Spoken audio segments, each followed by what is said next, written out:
The next speaker is Ms. Shayla Jackson-Lee from the United States. Thank you, Madam President, and to my commissioners. It is a pleasure to be here with the U.S. delegation. Let me thank Mr. Lombardi and his committee. We had an opportunity to speak earlier this morning on the extreme and very important hard work that has been done by the committee in the United States. I serve on the Immigration Committee and have really been dealing with these issues for more than 20 years, more years than I would like to acknowledge, and I have seen the trends.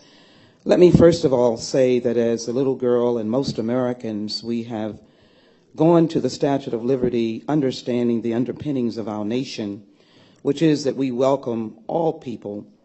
And I would argue and suggest to my friends here that even with changes that you've heard, the bulk of the American people understand the importance of immigrants and the fact that our nation was built upon the outstanding leadership and contributions of immigrants and those who have migrated to the United States. In fact, we argue and support the concepts of Dr. Martin Luther King, who offered to us of the beloved community that we love people and recognize the importance of their differences.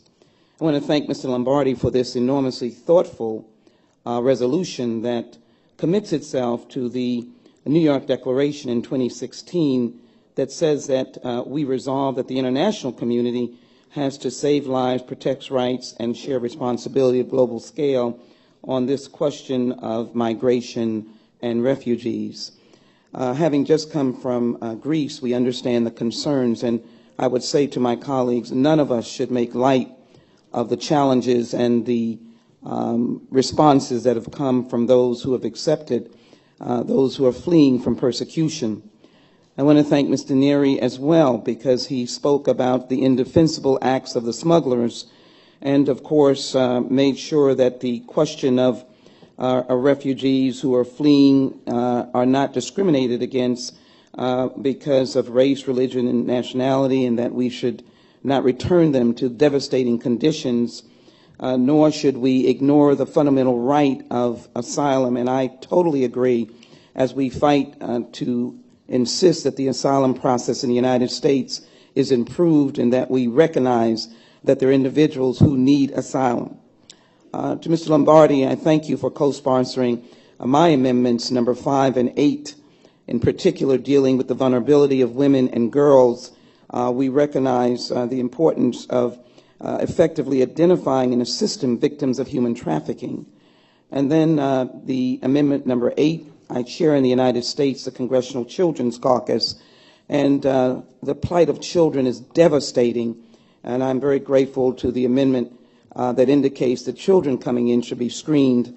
Let me be very clear that according to the International Labour Organization, more than 20 million people are enslaved, but in particular, the National Center for Missing and Exploited Children say that a child trafficked victim living on the street, 14 years old, may not live until or past the age of 21.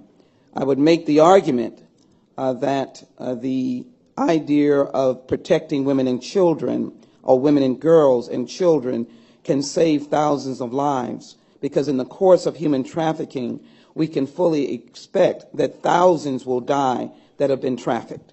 So this is important work, colleagues, that we're doing today.